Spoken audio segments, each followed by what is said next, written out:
Hi, financial correspondent Jen Rezac here with Calvin Getz of Strategy Financial Group.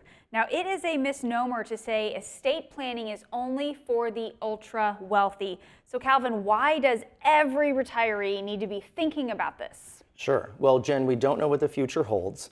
And I really think it's a sign of self-respect to make sure that everything you've worked your whole life for is protected in the event of your disability, incapacity, or death. Making sure that you've got either a will in place or a revocable trust, durable powers of attorney. Those are the core documents that make sure you're organizing things. And if you don't create that plan in advance, the state that you live in has a plan for how those assets will be distributed, and you lose control to where they would go.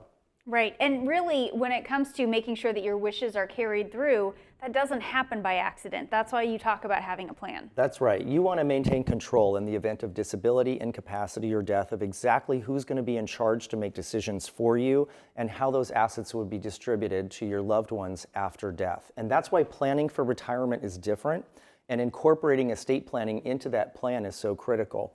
So whether you're nearing retirement, you've just retired, you've been retired a long time, having a discussion with your advisor about retirement and looking at the tools in this toolkit will be very valuable for you. Right. One of those tough things to think about sometimes with estate planning, but so important.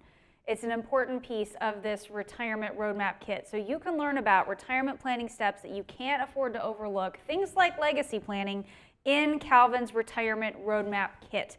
Call, text, or go online to get yours now. Calvin, thanks for your time again today. Thank you, Jen. And thanks for watching this week's Retirement Report.